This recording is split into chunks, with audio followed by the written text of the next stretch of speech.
नमस्कार दोस्तों, स्वागत है आपका अपने YouTube channel maker of modern teacher पर। तो कैसे हैं आप सब? आशा है आप सब अच्छे होंगे। हमने पिछली कक्षा में जाना था कि झारखंड टेट यानी कि झारखंड शिक्षक पात्रता परीक्षा के पेपर 2 के SST भाषा के शिक्षक बनने के लिए किन किन सब्जेक्ट्स को किस किस प्रकार से क्वेश्चन और नंबर में डिवाइड किया गया है। उसमें पता है आपको हर एक खंड से 50-50 अंक के क्वेश्चन हैं, जिसमें से आपको किन्हीं 3 खंडों को चुनना है। तो हमने आज एक खंड चुना है हिस्ट्री यानी कि इतिहास। तो इतिहास के 50 अंकों के प्रश्न जो पूछे जाएंगे वो 6 से 8वीं कक्षा तक के पाठ्य पुस्तक के लिए। तो उसमें सबसे पहले मैंने 6ठी कक्षा के झारखंड NCERT यानी कि JCERT के द्वारा चलाई जा रही पाठ्य पुस्तक को पहले हम लोग समझेंगे कि इस पाठ्य पुस्तक से किस प्रकार के प्रश्न उठाए जाते हैं। प्राचीन भारत का इतिहास जो है हमारा गौरव, और इसको समझने का प्रयास करेंगे कि इसे हम कैसे पढ़ें। तो ये वीडियो एक ही दिन में कंप्लीट नहीं हो जाएगा। 6ठी कक्षा का पाठ्य पुस्तक, इसको कंप्लीट होने में कुछ वीडियोस लगेंगे। तो जैसे कि देखिए, पहले जान लेते हैं कि इसके अंदर होता क्या है। कक्षा 6 के लिए इतिहास की पाठ्य पुस्तक ये आप देख पा रहे हैं। इसमें प्राकथन में लिखा गया है, इसे आप जरूर पढ़ लें। यहाँ हम पढ़ के समझ पाते हैं कि ये राष्ट्रीय पाठ्यचर्या 2005 पर आधारित है। ठीक है, 2005 पर आधारित है। इसकी सिफारिश किसके द्वारा की गई थी? प्रोफेसर यशपाल समिति के द्वारा। ठीक है ना। इसका मूल केंद्र क्या है? इसका मूल केंद्र यह है कि विद्यार्थी को कक्षा में मिलने वाले ज्ञान को उसके बाहरी जीवन से जोड़ना, ये ध्यान दीजिएगा। और यह बाल केंद्रित शिक्षा पर आधारित है। ठीक है ना, हो गया कंप्लीट। इसके आगे हम शिक्षकों के लिए समझते हैं। तो शिक्षकों के लिए जो बातें कही गई हैं वो आप यहाँ पर थोड़ा पढ़ लेंगे, जिनसे आपको क्या समझता है कि विद्यार्थी पूर्व कक्षाओं से प्राप्त जानकारियों एवं अनुभवों से जोड़ते हुए समझ सके। ऐसा हमको ध्यान देना है इसमें। ठीक है ना। इसमें क्या है कि नवीन जानकारियों को प्राप्त करने की उत्सुकता विद्यार्थियों में बनी रहती है, और इन्हीं बातों को ध्यान रखना है। ठीक है ना। इतिहास को इस तरीके से पढ़ाना है कि रोचकता बनी रहे, नीरसता ना आए। साथ ही चित्र, मानचित्र, तिथि और इन सब से भी विद्यार्थियों को जोड़ने का प्रयास करते रहना है। पुस्तक में तरह तरह के चित्र, मानचित्र दिए गए हैं, इनका क्या उद्देश्य बनता है, इसको समझना है। हम जब चैप्टर को शुरू करेंगे तो हम इसको समझ पाएंगे। अगर कही जाए कि कक्षा में आप पढ़ाने गए तो कक्षा में मातृभाषा के विद्यार्थी कुछ ज़्यादा है जो अपनी तरह तरह की भाषाओं का प्रयोग करते हैं, तो इस मातृभाषा को, इस बहुभाषी कक्षा को आप किस रूप में लेंगे? तो यह आपके लिए शिक्षा प्रदान करने का एक महत्वपूर्ण संसाधन है। ठीक है ना, ये संसाधन कहलाएगा, क्योंकि बहुभाषिक की संप्राप्ति की ओर वे कदम बढ़ा सके। यहाँ लिखा हुआ है कि यह भी ध्यान रखा गया है कि बच्चों को देश के अन्य क्षेत्रों के सामाजिक, सांस्कृतिक संदर्भ और इतिहास से जोड़ा जाए, जिससे ऐतिहासिक मूल्यों द्वारा निर्धारित बहुभाषिकता की संप्राप्ति की ओर वे कदम बढ़ा सकें। हमें बहुभाषिकता को संसाधन के रूप में लेना है, न कि एक समस्या के रूप में। ठीक है ना। एक और इतिहास जहां बच्चों में सोचने, समझने एवं विश्लेषण की क्षमता का विकास करता है, वहीं दूसरी ओर उनकी जीवन शैली में वांछित परिवर्तन भी लाता है। तो शिक्षकों से अनुरोध है कि वे सापेक्ष विभिन्न सामाजिकता मूल्यों को भी ध्यान में रखें। ठीक है ना, ताकि बच्चों के विचार एवं जीवन शैली में वांछित परिवर्तन हो सके। देखिए, यहाँ एक बात कही गई है कि केंद्र सरकार तथा राज्य सरकार के द्वारा 2017-18 में सीखने के प्रतिफल यानी कि लर्निंग आउटकम्स को अधिसूचित कर अनिवार्य किया गया है। इस बात को समझने का प्रयास करिए। सीखने के प्रतिफल यानी कि आप जब बच्चे को पढ़ाते हैं तो बच्चा उससे क्या सीखता है, यही विशिष्ट उद्देश्य के अंतर्गत आता है। तो विशिष्ट उद्देश्य की इन बातों से संबंधित हैं। तो बच्चों के सीखने का आकलन का मुख्य आधार यही रहेगा, सीखने का प्रतिफल। पाठ्य पुस्तक कैसी होनी चाहिए? इनका मूल उद्देश्य बच्चों का सृजनात्मक विकास करना है। रोट मेथड को नहीं अपनाना है, समझने की प्रवृत्ति को बढ़ाना है। ठीक है ना। स्वाध्याय और स्व अधिगम की सामग्री भी प्रस्तुत की गई है इस पाठ्य पुस्तक में। चलिए अब आगे पढ़ लेते हैं कि इसमें कौन कौन सी विषय वस्तुएं हैं। विषय वस्तु में कब, कहाँ, कैसे, आरंभिक समाज, आरंभिक किसान और चरवाहे, आरंभिक नगर, जीवन की विभिन्न शैलियाँ, प्राचीन राज व्यवस्था, नए धर्मों का उदय, सम्राट अशोक, ग्रामीण एवं शहरी जीवन और राजनीतिक विकास तथा संस्कृति एवं विज्ञान। तो ये विषय वस्तु है। हम इसके कम से कम 2 पाठों को आज कंप्लीट करने का प्रयास करेंगे, समझने का प्रयास करेंगे। उसके पहले हम जानते हैं कि इस पाठ्य पुस्तक में जो दी गई है शिक्षण अधिगम प्रक्रियाएं और उससे संबंधित सीखने के प्रतिफल। देखिए यहाँ लिखा हुआ है विभिन्न प्रकार के स्रोतों और उनके चित्रों का प्रयोग करना ताकि उन्हें देखकर, पढ़कर, समझकर और चर्चा कर यह जान सकें कि इतिहासकार के पुनर्निर्माण के लिए इनकी व्याख्या कैसे की है। देखिए अगर कहा जाए कि कब, कहाँ, कैसे का जो पाठ है इस पाठ्य पुस्तक में विभिन्न प्रकार के स्रोतों और उनके चित्रों का प्रयोग किस लिए किया गया है, तो यह जानने के लिए कि इतिहासकार ने पुनर्निर्माण के लिए इनकी व्याख्या कैसे की है। अब इससे बच्चे क्या सीखेंगे? बच्चे विभिन्न प्रकार के स्रोतों, पुरातात्विक, साहित्यिक आदि को पहचानते हैं और अवधि के इतिहास के पुनर्निर्माण में उनके उपयोग का वर्णन करते हैं। इन चीज़ों को आप जब लेसन प्लान बनाते हैं तो वहाँ भी वर्णित कर सकते हैं। आरंभिक समाज, इस पाठ में यहाँ दिया गया है कि शिकारी संग्रहकर्ताओं के बारे में चर्चा में भाग लेना। यह प्रक्रियाएं जो हम पढ़ाते समय करेंगे। भारत के महत्वपूर्ण पुरातत्व स्थल की सूची मानचित्र पर अंकित करवाएंगे। अब इससे क्या होगा कि प्राचीन काल के दौरान हुए व्यापक बदलाव की व्याख्या करने में बच्चे सफल हो पाएंगे। और क्या होगा कि महत्वपूर्ण ऐतिहासिक पुरास्थलों एवं अन्य स्थानों को भारत के रूपरेखा पर मानचित्र पर अंकित कर पाएंगे। प्रारंभिक मानव संस्कृतियों की विशिष्ट विशेषताओं को पहचान पाएंगे और उनके विकास के बारे में बता पाएंगे। ये देखिए सामान्य उद्देश्य, ये है विशिष्ट उद्देश्य। इन 2 पाठों को हम करेंगे पहले, उसके बाद हम बाकी सबको देखेंगे बारी बारी से। कब, कहाँ और कैसे, यह है आज का पहला पाठ। कब, कहाँ और कैसे। अगर पूछा जाए कि इस पाठ में दिया हुआ क्या है, तो इस पाठ में मूल रूप से हमें इतिहास की अवधारणा को समझाया गया है। ठीक है ना, कि फूलमणि अपने घर से जाती है तो तरह तरह के उसके मन में सवाल भरते हैं कि जब रेलगाड़ी नहीं थी तो लोग कैसे सफ़र करते थे। आज दुनिया खूब तरक्की कर ली है और यह विकास जो है रातों रात नहीं हुई है। इन सब बातों के बारे में बताया गया। मुख्य बात जो है वो समझिए कि इतिहास शब्द 3 शब्दों से मिलकर के बना है। इति जोड़ ह जोड़ आस, यानी कि ऐसा निश्चित रूप से हुआ है, यानी कि अतीत की कहानी है इतिहास। पहले के लोगों को परेशानियों का सामना करना पड़ता था और उसका वे हल कैसे निकालते थे, अतीत में लोग कहाँ रहते थे, क्या खाते थे, क्या पहनते थे, इन सब के बारे में इस पाठ में समझाया गया है, बताया गया है। यदि हजारों सालों पहले गुफा में हम जिंदगी जी रहे होते तो आपके पास खाने के लिए क्या साधन होता, यह जीवन कष्टकारी होता या आनंदमय। अब देखिए यह जो बॉक्स बनाया गया है, आपके लिए पूछा जा सकता है यह प्रश्न कि इतिहास की पाठ्य पुस्तकों में या सामाजिक विज्ञान की पाठ्य पुस्तकों में सोचिए नाम का बॉक्स, सोचिए कॉलम किस उद्देश्य से लिया गया है या डाला गया है। तो इसका मूल कारण कहिएगा, यह अवबोधन यानी कि सोचने की प्रक्रिया, यानी कि अवधारणा के निर्माण के लिए, उनमें तर्क चिंतन शक्ति का विकास करने के लिए, ताकि वे इतिहास की अवधारणा को समझ सके, उनमें बोधगम्य विकास हो सके। इन सब के लिए डाला गया है। क्यों आवश्यक है इतिहास का ज्ञान? तो इतिहास से सबक लेकर हम अपने वर्तमान को बेहतर बना सकते हैं, अतः इतिहास को समझना आवश्यक है। यहाँ से आगे बढ़ते हैं। लोग कहाँ रहते थे? चूँकि ध्यान दीजिएगा कि उत्तर में हिमालय एक ऊंची दीवार के समान रक्षा करता है और पूर्व, पश्चिम एवं दक्षिण में विशाल सागर है। भारत में लाखों वर्षों पहले लोग नर्मदा नदी के तट पर रह रहे थे, लाखों वर्षों से रह रहे हैं। अब नर्मदा नदी कहाँ है? तो नर्मदा नदी से संबंधित आपको क्वेश्चन जेटेट और सीटेट में भी देखने को मिलेगा। नर्मदा नदी किन किन घाटियों से होकर गुजरती है? इकलौती नदी जो रिफ्ट घाटी से होकर के गुजरती है, भ्रंश घाटी से होकर गुजरती है नर्मदा नदी। नर्मदा नदी किन शहरों के किनारे स्थित है? इसको जानना आपको आवश्यक है। उत्तर पश्चिम ये देखिए, यह मानचित्र है, ठीक है। इस मानचित्र में आप देख पा रहे होंगे कि कौन कौन नदियाँ किधर किधर से बह रही हैं, ठीक है ना।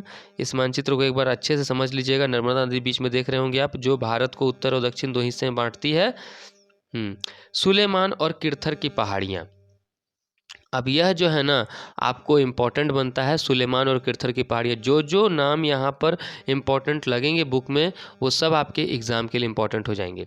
सुलेमान और किरथर की पहाड़ियाँ भारत के किस इलाके में अवस्थित हैं? तो उत्तर पश्चिम में है। अब यह क्षेत्र क्यों प्रसिद्ध है, क्यों फेमस हुआ? तो यह क्षेत्र इसलिए प्रसिद्ध हुआ कि लगभग 8000 वर्ष पूर्व गेहूं और जौ जैसी फसलों को उपजाना यहीं प्रारंभ किया गया। उन लोगों ने भेड़, बकरी, गाय, बैल जैसे पशुओं को पालतू बनाया। उत्तर पूर्व में गारो और मध्य भारत में विंध्य पहाड़ियाँ ये भी हैं। अब आपको जो ना गारो और जयंतिया पहाड़ियाँ किन राज्यों में पाई जाती हैं? गारो, खासी, जयंतिया 3 पहाड़ियाँ हैं। इन पहाड़ियों संबंधित प्रश्न आपके लिए बनेंगे, ठीक है। इसके अलावे अगर बात करते हैं आपको, तो आगे जाएंगे, आगे देखेंगे कि ये कुछ ऐसे क्षेत्र थे जहां कृषि का विकास हुआ। तो आपको क्वेश्चन इस प्रकार से ही बनाया जा सकता है कि कृषि का विकास किन क्षेत्रों में सर्वप्रथम हुआ? आपको 3 ऑप्शन दे दिया रहेगा, चौथा ऑप्शन इनमें से कोई नहीं या इनमें से सभी, ठीक है ना। तो उसमें आपको चुनना रहेगा। वहां आप इन जगहों को देख पा रहे हैं जहां सबसे पहले चावल उपजाया गया। जहाँ सबसे पहले चावल उपजाया गया वो कौन सा इलाका है? गंगा और सोन नदी के बीच का इलाका, कहा जाता है कोल्डिहिवा उत्तर प्रदेश का इलाका है। आगे जाने पर आपको दिखेगा। इन नदियों के आसपास का क्षेत्र प्राचीन काल में मगध के नाम से जाना जाता था। ये पार्ट जो है ना सिर्फ इंट्रोडक्शन बेस है, इसमें आपको अधिक क्वेश्चन नहीं दिखेंगे, इसमें केवल इंट्रोडक्शन हो रहा है। क्वेश्चंस अगले चैप्टर से बनेंगे जब आप देखने लगेंगे। तो इसके शासक बहुत शक्तिशाली थे, उन्होंने एक विशाल राज्य की स्थापना की। लोगों ने हमेशा उपमहाद्वीप के एक हिस्से से दूसरे हिस्से तक यात्राएं की। और इन यात्राओं से क्या हुआ? अगर क्वेश्चन पूछा जाए, प्राचीन काल से ही भौगोलिक यात्राओं का इतिहास में योगदान रहा है। क्यों योगदान रहा है? यात्राएं करने वाले लोग एक स्थान की संस्कृति विरासत को दूसरे स्थान तक संक्रामित करते, मतलब कि ले करके जाते हैं। फिर भी ये यात्राएं उनके लिए असंभव नहीं थी। पहाड़ी दर्रे भी संपर्क के साधन थे। सदियों तक लोग इनसे दोनों ओर आते जाते रहे। ये पहाड़ी दर्रे विचारों और संस्कृति के आदान प्रदान के मार्ग भी बने। लोग काम की तलाश में तो कभी प्राकृतिक आपदाओं के कारण एक स्थान से दूसरे स्थान पर जाया करते थे। तो इस प्रकार हमने देखा आज लोग यात्राएं क्यों करते हैं। ये वही चीज हुआ, बच्चों के लिए बोधगम्य प्रश्न। देश के नाम। इंडिया शब्द की उत्पत्ति किस शब्द से मानी जाती है? इंडस शब्द से। इंडस शब्द का हिंदी अर्थ क्या है? सिंधु नदी। ऐसा माना जाता है, जिसे संस्कृत में सिंधु कहा गया है। ईरानियों और यूनानियों ने सिंधु को हिंदोस अथवा इंडोस और इस नदी के पूर्व में स्थित भूमि प्रदेश को इंडिया कहा। किन लोगों ने सर्वप्रथम कहा? ईरानियों और यूनानियों ने। भारत नाम का प्रयोग उत्तर पश्चिम में रहने वाले लोगों के एक समूह के लिए किया जाता था, जिसका उल्लेख ऋग्वेद में मिलता है। भारत का सर्वप्रथम प्रयोग कहाँ मिलता है? ऋग्वेद में मिलता है। अरबों ने इस धरती को अल हिंद और तुर्कों ने हिंदुस्तान कहकर पुकारा। तो यहाँ आपको 2-3 क्वेश्चन बन रहे हैं कि भारत को अल हिंद किन निवासियों ने सर्वप्रथम कहकर पुकारा? तो अरबों ने। अब आगे बात करते हैं कि वर्तमान झारखंड का नाम भी प्राचीन काल से परिवर्तित होता रहा है। झारखंड का सर्वप्रथम उल्लेख कहा जाएगा तो ऐत्रेय ब्राह्मण में मिलता है, ठीक है। ऐत्रेय ब्राह्मण में सर्वप्रथम झारखंड का उल्लेख मिलता है। ऐत्रेय ब्राह्मण में हमको पुंड्र प्रदेश के रूप में, वायु पुराण में मुरुंड प्रदेश के रूप में, विष्णु पुराण में मुंड, भागवत पुराण में किक्कट प्रदेश, महाभारत के दिग्विजय पर्व में झारखंड को पुंडरीक देश और पशु भूमि कहा गया है। इनमें से कोई भी सवाल बन जाते हैं, ये तो जेपीएससी तक के लिए इम्पोर्टेंट है। आपको इसको पढ़ना आवश्यक है कि ऐत्रेय ब्राह्मण में कहा गया है पुंड्र प्रदेश, वायु पुराण में कहा गया है मुरुंड, विष्णु पुराण में मुंड, भागवत पुराण में किक्कट प्रदेश, महाभारत के दिग्विजय पर्व में कहा गया है इसको पुंडरिक और पशुभूमि। तो ये हो गए झारखंड के प्राचीन काल के नाम। पुराने समय में भारत को किन किन नामों से जाना जाता था और क्यों, यह भी एक बोधगम्य प्रश्न है। सोचिए, भारतीय उपमहाद्वीप की अगर बात की जाए तो भारत दक्षिण एशिया में स्थित भारतीय उपमहाद्वीप का सबसे बड़ा देश है। क्षेत्रफल की दृष्टि से विश्व में 7वां और जनसंख्या की दृष्टि से दूसरा सबसे बड़ा देश है। अब ऐसी स्थिति बन रही है कि भारत विश्व का पहला सबसे बड़ा देश बन सकता है। दक्षिण एशिया को विशालता तथा एशिया महाद्वीप के शेष भाग से समुद्रों, पहाड़ियों तथा पर्वतों के द्वारा पृथक होने के कारण उपमहाद्वीप की संज्ञा दी जाती है। चूंकि इस क्षेत्र का सबसे बड़ा देश भारत है, अतः इसे भारतीय उपमहाद्वीप कहा जाता है।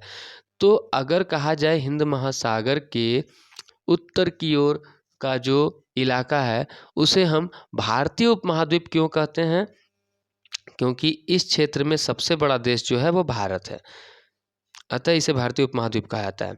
भारत के अगर कहे जाएं भारतीय उपमहाद्वीप के अंतर्गत कौन कौन से देश आते हैं, पाकिस्तान, बांग्लादेश, नेपाल, भूटान और श्रीलंका। ध्यान दीजिएगा, इसमें चाइना शामिल नहीं है।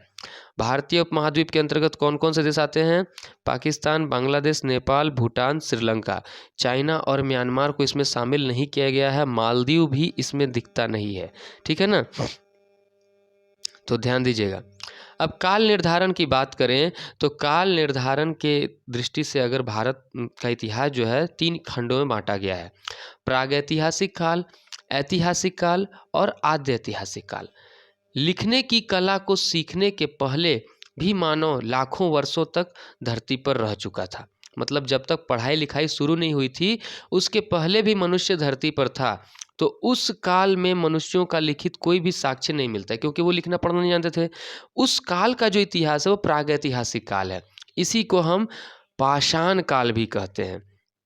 बाद में मानवों ने लिखना सीखा। मानव की प्रगति की कहानी के उस भाग को इतिहास कहते हैं जिसके लिए लिखित विवरण मिलते हैं। तो अगर कहा जाए उस काल को, इतिहास का वह काल जिसमें लेखन कला का विकास शुरू हो चुका था, उसे कौन सा काल कहा जाएगा, आद्य ऐतिहासिक काल। इसके लिखित साक्ष्य मिलते हैं लेकिन अभी तक उसे पढ़ा नहीं जा सका है। ठीक है ना, ये भी ध्यान दीजिएगा, उसे पढ़ा नहीं जा सका है।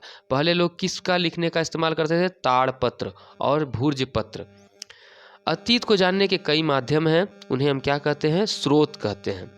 एक हो गया साहित्यिक स्रोत और एक हो गया पुरातात्विक स्रोत।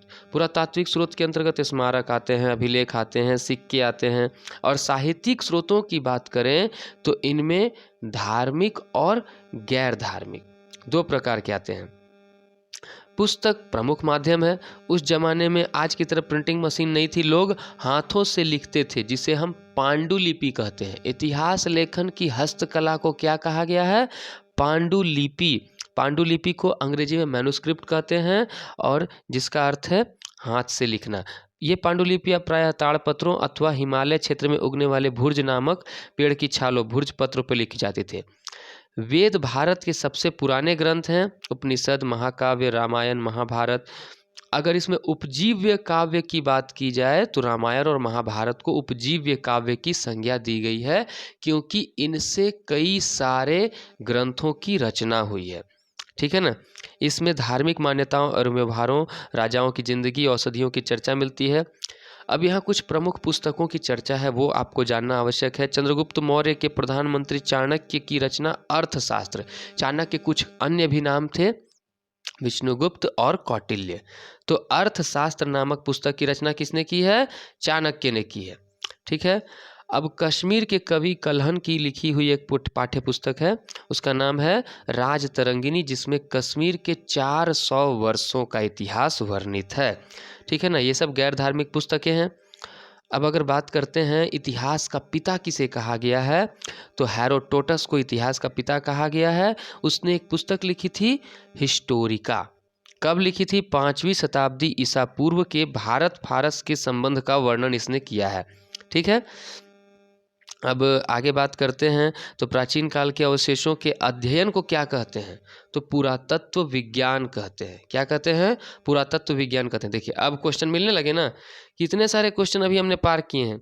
मैंने जितने भी इंपॉर्टेंट क्वेश्चन उसको मैंने अंडरलाइन कर दी है।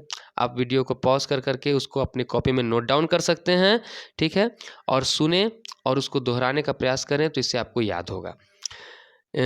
इसके बाद आगे पढ़ते हैं, आगे बढ़ते हैं जब, तो आपको मिलेगा अशोक के उत्कीर्ण लेखों को सबसे प्राचीन माना गया है। सबसे प्राचीन लेख भारत में जो मिले हैं वो किसके हैं? अशोक के हैं। और उसके अभिलेखों को सर्वप्रथम किसने पढ़ा था? तो 1837 में जेम्स प्रिंसेप ने पढ़ा था। उसके अभिलेख कितने लिपि में मिले हैं? 3 लिपि में मिले हैं, ब्राह्मी, खरोष्ठी और अरमाइक लिपि। अब आपको मैं बताना चाहूँगा, झारखंड की खोरठा भाषा जो है ना, वह खरोष्ठी लिपि से संबंधित है, तो ध्यान दीजिएगा। यह झारखंड के लिए इम्पोर्टेंट भी हो जाता है, क्योंकि पता होगा आपको। अच्छा, ये पूछा जाए कि अगर ये पूछा जाए कि इसने क्या कहा है, अशोक के अभिलेखों में झारखंड का वर्णन किस नाम से है? तो कीकट प्रदेश।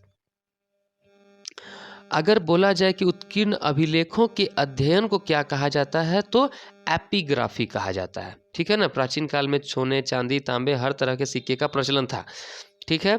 सिक्कों के अध्ययन को न्यूमिस्मैटिक्स कहा जाता है, यानी मुद्रा शास्त्र। क्या कहा जाता है? मुद्रा शास्त्र, न्यूमिस्मैटिक्स। दक्षिण भारत में अरिकमेडु नामक स्थान कहाँ पर है? पुडुचेरी में। अरिकमेडु पुडुचेरी नामक स्थान की खुदाई से रोमन सिक्के मिले हैं, जिससे प्राचीन काल में रोम और दक्षिण भारत के बीच व्यापारिक संबंध का पता चलता है। चोलों के समय में रोमन साम्राज्य से सोना भेजा जाता था यहाँ उगने वाली काली मिर्च के लिए। यहाँ का काली मिर्च के बदले कहा जाता है कि रोमन साम्राज्य का पूरा सोना खाली हो गया था। इस आधार पर कह सकते हैं हम कि न्यूमिस्मैटिक्स मुद्रा शास्त्र सिक्कों के अध्ययन का विज्ञान है। दक्षिण भारत का रोमन साम्राज्य के साथ संबंध का पता कैसे चलता है? क्योंकि अरिकमेडु से रोमन साम्राज्य के सिक्के मिले हैं। तो रोमन साम्राज्य का सिक्का कहाँ मिला है? अरिकमेडु। कहाँ पर है? पुडुचेरी में। इसके बाद हम बात करते थोड़ा प्राचीन काल में झारखंड के बारे में। प्रागैतिहासिक काल में छोटा नागपुर घनघोर जंगलों से घिरा हुआ था। अगर पूछा जाए कि प्राचीन काल में किस शासक का सर्वाधिक समय तक झारखंड पर प्रभुत्व रहा था, तो वह थे गौड़ शासक शशांक। गौड़ शासक शशांक का बहुत बड़ा प्रभुत्व रहा है झारखंड पर।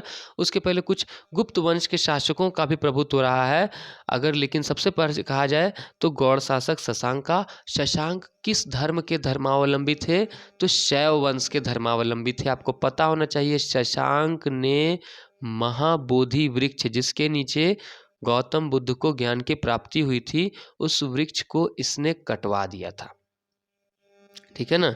तो आज तक उस वृक्ष को एक ही बार कटवाने का कोशिश किया गया है। किसने कटवाया था? तो गौड़ शासक शशांक ने। अब यहाँ एक और बात होती है कि जो है ना, महाबोधि वृक्ष के पास माने कि गया के पास जो मंदिर बनवाया गया है वह किस देश के राजा की सहायता से है? तो श्रीलंका, ठीक है। झारखंड के विभिन्न जिलों में पाषाणकालीन औजार व उपकरण बड़ी मात्रा में प्राप्त हुए हैं।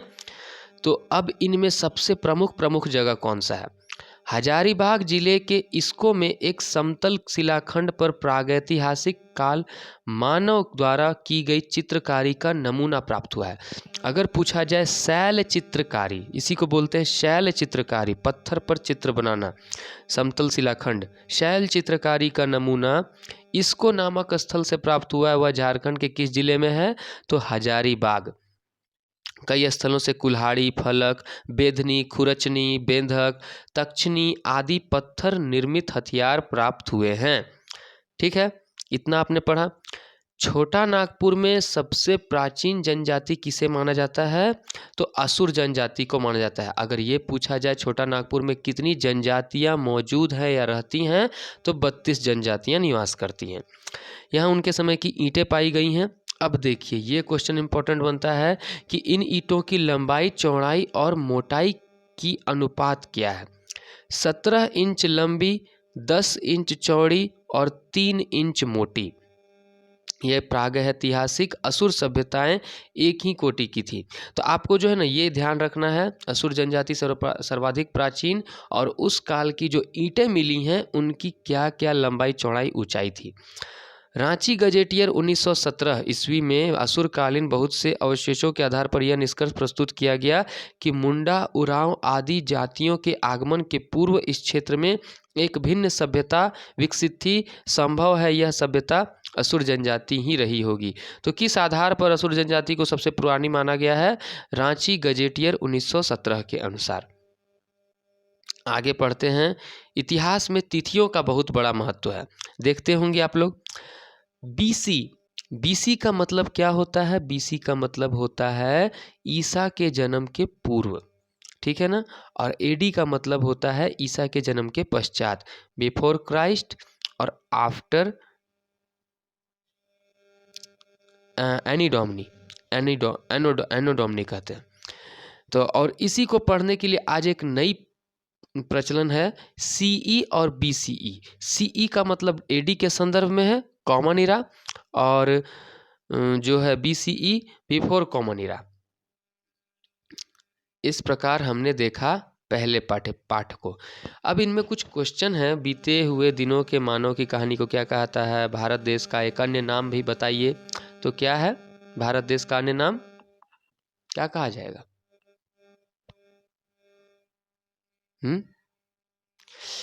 भारत देश का अन्य नाम इंडिया है।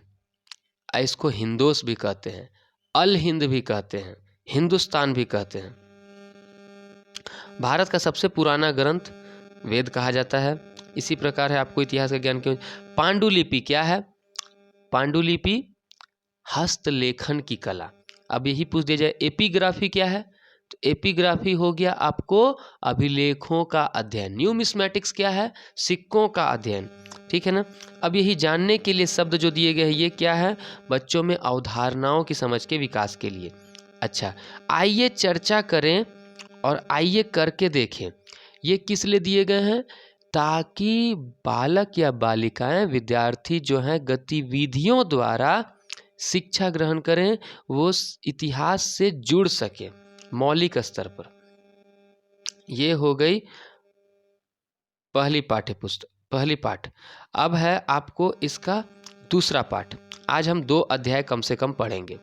2 अध्याय पढ़ने का अभ्यास करेंगे ताकि आपको नोट बनाने में आसानी होती जाए। चैप्टर लंबा है और सिलेबस लंबा है, इसीलिए थोड़ा सा वीडियोस लंबे लंबे ही रहेंगे। अगला है आरंभिक समाज। शुरुआती समाज कैसे हुए करते थे? आरंभिक समाज में हम जो है जानेंगे कि उस समय के लोग कैसे रहते थे, उनकी स्थिति कैसी थी। इसके पहले हमने देखा कि इतिहास की जानकारी हमें कैसे मिलती है, ठीक है। देखिए, प्राचीन काल में जब मनुष्य इस पृथ्वी पर आया होगा तो उसका अपना कोई समाज नहीं था। वे भोजन की खोज में इधर उधर भटकते रहते थे। लोग खाना खाने के लिए जंगली जानवरों का शिकार करते थे, मछलियाँ और चिड़ियाँ पकड़ते थे, फल कंद मूल दाने पौधे पत्तियाँ। तो इस प्रकार हमने देखा कि पहले लोग कैसे रहते होंगे और धीरे धीरे वे आखेटक बने। आखेटक यानी कि जानवरों का शिकार करने वाले। और शिकार करना है तो एक जगह स्थिर रह नहीं पाएंगे, क्योंकि जानवर भी तो एक जगह स्थिर नहीं रहते हैं। तो आपको क्वेश्चन पूछा जा सकता है कि आखेटक या शिकारी समुदायों को एक जगह से दूसरी जगह तक घूमने का क्या कारण होता था? पहला, एक ही जगह पर ज़्यादा दिनों तक रहने पर वे आसपास के पौधे फलों और जानवरों को खाकर समाप्त कर देते। दूसरा, जानवर भी अपने लिए जगह बदलते थे। तीसरा, अलग अलग स्थानों पर अलग अलग मौसमों में पेड़ों और पौधों में फल फूल होते थे। चौथा, पानी की आवश्यकता के कारण भी वे घूमते रहते थे। यदि आप डीएलएड या बीएड कर रहे हैं तो उसमें इतिहास के लिए इन पाठ्य पुस्तकों से उत्तर तैयार कर सकते हैं। आपको यहाँ सहायता हो रही। इसमें ये क्वेश्चन दिया जा सकता है और 4 ऑप्शन दे करके 3 ऑप्शन दे करके पूछ देगा कि इनमें से कौन सा ऑप्शन नहीं है, तो आपको चुनना होगा। अब ये हो गया कि आदि मानव का निवास स्थल। जिन स्थानों पर निवास करते थे मानव उस समय के, तो अनेक प्रकार के औजारों के अवशेष मिले हैं वहाँ से। उन्हें हम उद्योग स्थल कहते हैं। तो ये पूछा जाए, इतिहास के संदर्भ में उद्योग स्थल या आवासीय स्थल किसे कहा गया है? तो जहाँ प्राचीन काल के मानवों के रहने से संबंधित अवशेष मिले हैं। पाषाणकालीन औजारों का निर्माण करने की दो विधियां होती थीं। ध्यान दीजिएगा, उस काल में जो आदिवासी समाज थे, जो आदि मानव समाज थे, वे समाज आपको दो प्रकार से पत्थरों से औजारों का निर्माण करते थे। पहली विधि क्या थी? पत्थरों को पत्थरों से काटकर, यानी जिस पत्थर से कोई औजार बनाना होता था उस पत्थर को एक हाथ लेकर किसी दूसरे पत्थर से आज के हथौड़ी जैसा वार किया जाता था, जिससे धीरे धीरे पहला पत्थर एक निश्चित औजार का रूप ले लेता था। इन्हें हस्तकुठार भी कहते थे। दूसरी विधि को दबाव विधि या वलय विधि कहा जाता था। क्वेश्चन ऐसे पूछ सकता है कि पाषाण काल में हथियार बनाने के, औजार बनाने की वलय विधि कैसी थी? तो आपको 4 ऑप्शन दिए रहेंगे, उनमें आपको पहचानना होगा। इनमें पत्थरों को एक निश्चित जगह पर रखकर पत्थरों के औजारों या हड्डियों के निश्चित आकार को रखकर बड़े पत्थरों से दबाव देकर तोड़ दिया जाता था। ठीक है ना? तोड़ देने से क्या होता था? ये देखिए, तोड़ दिया तो तोड़ देने से औजारों या हड्डियों के निश्चित आकार को रखकर बड़े पत्थरों से दबाव देकर तोड़ दिया जाता था। दूसरा पत्थर भी औजार का रूप ले लेता था। इसी समय वस्त्रों का निर्माण। अब यहाँ क्वेश्चन बन जाता है, वस्त्रों के निर्माण की परंपरा किस काल के आसपास शुरू हुई होगी? तो पाषाणकालीन मानव जानवरों के मांस का उपयोग अपनी भूख मिटाने के लिए करते थे। जब ठंड के मौसम में उन्हें ठंड का अनुभव होता था तो जानवरों के खालों तथा पेड़ों की पत्तियों को और पेड़ों की छालों को भी वे ठंड से बचने के लिए उपयोग करते थे। तो वस्त्रों का उपयोग पाषाण काल में ही शुरू हुआ होगा। पूरा स्थल किसे कहा जाता है? जहां औजार, बर्तन और इमारतें जैसी वस्तुओं के अवशेष मिलते हैं। ठीक है, तो पूरा स्थल उस स्थान को कहा जाता है जहां औजार, बर्तन और इमारतों जैसे वस्तुओं के अवशेष मिलते हैं। आदि मानव के बारे में इतिहास की जानकारी की स्रोत। तो पुरातत्वविदों को जमीन की खुदाई से जमीन और झीलों के ऊपरी भाग में पाषाणकालीन कुछ पत्थरों, लकड़ियों और हड्डियों के अवशेष मिले हैं, जिनसे आदि मानव के जीवन के बारे में जानकारी प्राप्त होती है। तो ये हम जानते हैं कि अगर स्रोतों की बात की जाए तो दो प्रकार के अवशेष है, एक पुरातात्विक अवशेष है और एक साहित्यिक अवशेष है। तो पुरातात्विक अवशेष मतलब कि जितने भी खंडहर, भवन अवशेष, देखिए पत्थर के प्राचीनतम औजार, फिर कई हजार साल बाद बनाए गए औजार और बाद में बनाए गए पत्थर के औजार। औजारों में अंतर देख रहे हैं? सबसे पहले के औजार जो ना बड़े बड़े होते थे, उसके बाद मध्यम आकार के, और फिर हो गए इसमें भारत के विभिन्न स्थानों पर पूरा पाषाणकालीन औजार मिले हैं। ध्यान दीजिएगा, जैसे उड़ीसा में मयूरभंज नामक स्थान से पाषाण काल के हथियार मिले हैं। मध्य प्रदेश में भीमबेटका नामक स्थान से मिले हैं। राजस्थान में दिदवाना और गुजरात में हिरान घाटी। आपको स्थानों को याद रखना है, क्योंकि कई बार स्थानों को सम्मिलित करने के लिए, सुमेलित करने के लिए, मिलान करने के लिए दे दिया जाता है।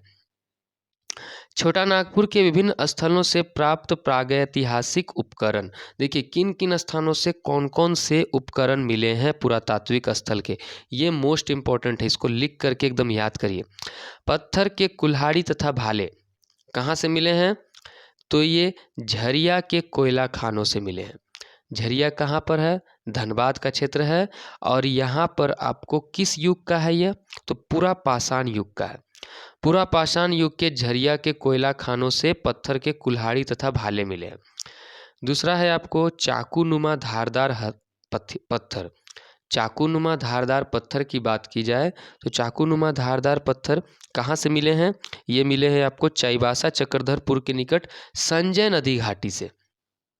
अब ये किस युग के हैं? नवपाषाण युग के हैं। ठीक है। तीसरा है सुंदर कुल्हाड़ी। सुंदर कुल्हाड़ी कहाँ से मिली है? बूढ़ाडीह तमाड़ से मिली है।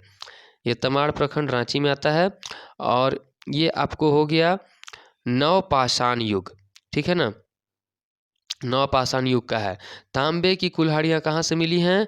तो आपको बसिया गुमला से मिली हैं। ये मोस्ट इंपॉर्टेंट हो गया क्योंकि ये ताम्र युग का है, कि ताम्र युग का कुल्हाड़ी कहाँ से मिला है? तो बसिया गुमला से। और नवपाषाण युग का कुल्हाड़ी कहाँ से मिला है? बूढ़ाडी तमाड़ से। अब इसके बाद आगे की बात कर देखिए, भीमबेटका मध्य प्रदेश एक आवासीय पुरास्थल है। इस प्रकार की प्राकृतिक गुफाएं विंध्य एवं दक्कन एवं गुजरात के पर्वतीय इलाकों में पाई जाती हैं। उधर भी आपको मिली हैं, उन इलाकों में। भीमबेटका का एक चित्र है आपको। आगे देखते हैं आग की खोज कैसे हो गई होगी। तो कहा जाता है मानव जब पत्थरों के औजार बनाते थे तब आपस में दो पत्थरों को टकराने पर चिंगारियां निकली होंगी और इन चिंगारियों के द्वारा सूखी और पत्तियों और घास जलने लगी होंगी। घास और सूखी पत्तियों के जलने से ठंड के दिनों में उन्हें राहत महसूस हुई होगी और तभी से मानव आग से परिचित हुआ होगा। तो कहा जा सकता है पाषाण काल में ही आग का आविष्कार हुआ होगा। ठीक है ना, पाषाण काल में आग का आविष्कार हुआ होगा। आज भी यहाँ घने जंगल देखिए, कहते हैं आग का प्रयोग अनेक कार्यों के लिए, रोशनी के लिए, मांस पकाने के लिए, खतरनाक जंगली जानवरों को भगाने के लिए किया जाता होगा। आज भी जहाँ घने जंगलों से हाथियों और जंगली सुअरों का झुंड निकलता है, वहाँ लोग लंबी लकड़ियों और बांस के छोर पर कपड़ा बांध देते हैं और मसाल। ऐसा हमें झारखंड के सारंडा, सिल्ली, तोपचांची व टुंडी के क्षेत्रों में देखने को मिलता है। प्राचीन काल में आग जलाने के लिए चकमक पत्थरों का उपयोग करते थे, यह भी जाने। अब यहाँ देखिए, यह बोधगम्यता और पाठ से संबंधित गहन विश्लेषण या गहन अध्ययन हेतु ये सब आवश्यक है। जलवायु परिवर्तन। आज से लगभग 12,000 वर्ष पूर्व दुनिया की जलवायु में परिवर्तन के फलस्वरूप गर्मी बढ़ने लगी और इससे क्या हुआ, धीरे धीरे घास वाले मैदान बनने लगे और घासों को खाकर जीने वाले जानवर जैसे हिरन, बारहसिंगा, भैंस, बकरी, गाय आदि की संख्या बढ़ने लगी। मानव भी इनके खाने पीने की आदतों के और प्रजनन के समय की जानकारी हासिल करने लगा। लोग इन जानवरों को अपनी ज़रूरतों के अनुसार पालने लगे होंगे। मौसम के परिवर्तन के अनुसार कुछ इलाकों में गेहूं, जौ और धान से अनाज प्राकृतिक रूप से उगने लगे होंगे। इन अनाजों के स्वादों को चखकर मानव ने भोजन के लिए इन्हें इकट्ठा करना शुरू किया होगा और धीरे धीरे मानव विकास की ओर अग्रसर होने लगे। हम यहाँ कह सकते हैं कि जलवायु परिवर्तन ने जो है ना, मानव को आखेटक शिकारी से खाद्य संग्राहक की ओर परिवर्तित किया, अग्रसारित किया। यानी कि वे शिकारी समुदाय से बदल करके अब कृषि समुदाय की ओर आने लगे। पाषाण काल के चरण को अगर कहा जाए तो पूरा पाषाण काल का देखिए, ये समय काल आपको पढ़ना आवश्यक है। 20 लाख से 12,000 ईस्वी पूर्व तक पूरा पाषाण काल कहा जाता है। 20 लाख से 12,000 ईस्वी पूर्व तक। मध्य पाषाण काल 12,000 से 10,000 साल तक पहले कहा जाता है। नव पाषाण काल का समय जो है 10,000 साल से लेकर के 4,000 साल तक कहा जाता है। तो ये 3 पाषाण कालों की चरण है। नव पाषाण काल की शुरुआत लगभग 10,000 से 4,000 ईस्वी पूर्व तक मानी गई है। इसमें मानव पूर्ण रूप से स्थायी और विकसित हो गया था। तो कृषि की उत्पत्ति अगर कही जाए, कृषि की उत्पत्ति जो है ना, नव पाषाण काल के अंतिम तक होने लगी थी। ठीक है ना। आग का आविष्कार पूरा पाषाण काल में हुआ। देखिए, इस पॉइंट को आप लिख सकते हैं। आग का आविष्कार पूरा पाषाण काल में हुआ। पूर्व पाषाण काल में मानव की जीविका का मुख्य आधार शिकार था। पहिए का आविष्कार नव पाषाण काल में हुआ और कृषि की शुरुआत भी नव पाषाण काल में हुई। अब शैल चित्रकारी की बात की जाए तो प्राचीन काल में लोग जिन गुफाओं और कंदराओं में रहते थे उन्हें सजाकर रहना सीख गए होंगे। उन्होंने अपने औजारों को परिष्कृत करके कलात्मक ढंग से प्रभावशाली फलक का निर्माण किया और पाषाण खंड पर आकृति को उकेर कर प्रथम कला का निर्माण किया, जिसे शैल चित्र, यानी कि पत्थरों पर जो चित्रकारी की जाती है उसे शैल चित्रकारी कहते हैं। और इस चित्रकारी में मुख्यतः आखेट, पशु, पक्षी, पेड़ पौधे, ज्यामितीय आकृति होते होंगे। ऐसी चित्रकारी हमें कहाँ कहाँ से मिली है? अजंता एलोरा जो कि महाराष्ट्र में है, भीमबेटका मध्य प्रदेश में है, बिहार के भागलपुर, राजगीर, झारखंड के हजारीबाग का इसको भागलपुर में चिरांद नामक स्थान से। अगर कहा जाए तो बुलू इमाम, देखिए बुलू इमाम कौन है? इनका जन्म 31 अगस्त 1942 को हुआ था। 31 अगस्त 1942 को हुआ था। वे पर्यावरणविद होने के साथ साथ झारखंड में आदिवासियों की कला एवं धरोहर को एक अंतर्राष्ट्रीय पहचान बनाने में जुटे हुए हैं। कौन है बुल्लू इमाम? बुल्लू इमाम का जन्म हुआ है 31 अगस्त 1942 को। ये जो है ना, झारखंड में आदिवासियों की कला और धरोहर को अंतर्राष्ट्रीय पहचान बनाने में जुटे हुए। इन्होंने हजारीबाग के इसको ग्राम में पहले शैल चित्रकारी की खोज की। हमने पढ़ा है ना कि शैल चित्रकारी झारखंड में हजारीबाग के इसको में मिली है। इस जगह की खोज जो है इन्होंने ही की है, बुल्लू इमाम ने। कर्णपुरा घाटी बोकारो का इलाका है। कर्णपुरा घाटी में इन्होंने कई और शैल चित्रकारियों की खोज की है। कोहबर और सोहराय, दो प्रकार की चित्रकला झारखंड की है। कोहबर और सोहराय, इनको अंतर्राष्ट्रीय मंच प्रदान किया गया। किनके द्वारा? बुल्लू इमाम के द्वारा। इन्होंने ट्राइबल वुमेन आर्टिस्ट कोऑपरेटिव के द्वारा कोहबर और सोहराय चित्रकला का ऑस्ट्रेलिया, यूरोप और यूके में प्रदर्शनी लगाकर झारखंड के चित्रकला को अंतर्राष्ट्रीय मंच प्रदान किया। इन्होंने झारखंड की जनजाति कला और संस्कृति पर कई फिल्मों का निर्माण किया और कई पुस्तकें लिखी। इसी योगदान के लिए वर्ष 2011 में इन्हें गांधी अंतर्राष्ट्रीय शांति पुरस्कार भी मिला। तो ये हैं बुल्लू इमाम। झारखंड के हजारीबाग, गढ़वा, रांची, कोडरमा और गिरिडीह आदि कुछ जिलों में शैल चित्रकारी प्राप्त हुए हैं। देखिए, इन्हें जानते हैं।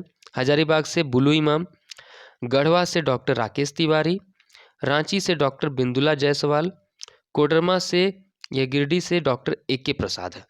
तो इन खोजकर्ताओं के नाम आपको अपनी कॉपी में लिख करके याद करने हैं। अगर शैल चित्रकारी गढ़वा के भावनाथपुर की बात की जाए तो गढ़वा के शैलाश्रय भावनाथपुर प्रखंड में घने जंगलों में कैमूर पर्वत पर अवस्थित है ये शैल चित्रकारी। कैमूर की ये पहाड़ियाँ किन पत्थरों की हैं? कैमूर की पहाड़ियाँ चूने पत्थरों की पहाड़ियाँ हैं। यहाँ चित्रों को गेरू मिश्रित घोल एवं कूची की सहायता से, कूची मतलब होता है जो यहाँ के घरों में पेंट पोचाड़ा करते समय, दिवाली के समय रंग रोगन करते समय पटसन जूट से बनाया जाता है कूची। कूची का मतलब हो गया किसी भी लकड़ी के मुंह पर पटसन को बांध दिया जाता है जिससे वो ब्रश के रूप में काम करता है। पशु चित्रों का रेखांकन बड़ा ही स्वाभाविक है। इन पशु आकृति में हिरन और बारहसिंगे प्रमुख हैं। शैल चित्र हजारीबाग का इसको ग्राम, हजारीबाग जिले के बड़का गांव प्रखंड में इसको ग्राम अवस्थित है। इसकी खोज बुल्लू इमाम ने की। इसमें कौन कौन से शैलाश्रय हैं? यह पहाड़ी के अंदर विद्यमान है, काफ़ी बड़ा है। इसके अंदर एक नाला है जो सालों भर बहता रहता है। इसमें मध्य पाषाण कालीन प्रस्तर औजार भी प्राप्त हुए हैं और मध्य पाषाण काल के मानव के इस क्षेत्र में रहने की पुष्टि हुई है। दीवारों पर पशु और वनस्पतियों के सुंदर शैल चित्र बने हुए मिले हैं। दूसरा शैलाश्रय जो है छोटे आकार का है, प्राकृतिक गुफा। यह कोहबर नाम से प्रसिद्ध है। हजारीबाग से जो मिला है यह कोहबर नाम से प्रसिद्ध है। तीसरा जो है शैलाश्रय, इसके अंदर 26.5 गुना 3 मीटर का चित्र मिला है। कितना लंबा? इस चित्र का आकृति देख लीजिए, 26.5 गुना 3 मीटर का चित्र मिला है। इसमें मानवों एवं पशुओं का अंकन प्रमुखता से किया गया है। मनुष्य के हाथ एवं पैर स्पष्ट रूप से अंकित हैं। कुछ स्थानों पर एक पुरुष अपने कंधों पर शिकार लिए हुए। यह आखेट का दृश्य है। तो आखेट का दृश्य कहाँ से मिला है? तीसरे शैलाश्रय से। अब यहाँ अभ्यास शुरू हो जाता है कि आदिमानव कहाँ रहते थे। पुरातत्व स्थल की खोज करने वाले पुरातत्वविद कहलाते हैं। भीमबेटका गुफा किस राज्य में है? मध्य प्रदेश में है। अब आगे शैल चित्रकारी क्या होती है? जलवायु परिवर्तन ने मानव विकास को किस प्रकार प्रभावित किया? यहाँ भी आइए चर्चा करें और आइए करके सीखे वाले खंड हैं। आदिमानव के काल को पाषाण काल क्यों कहा जाता था? तो अब हम देख सकते हैं। इस प्रकार हमने देखा आज हमने देखा कि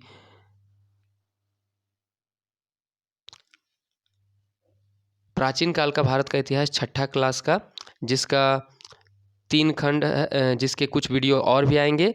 इसके आगे के वीडियो अपडेट होंगे बहुत जल्द ही। तब तक के लिए धन्यवाद।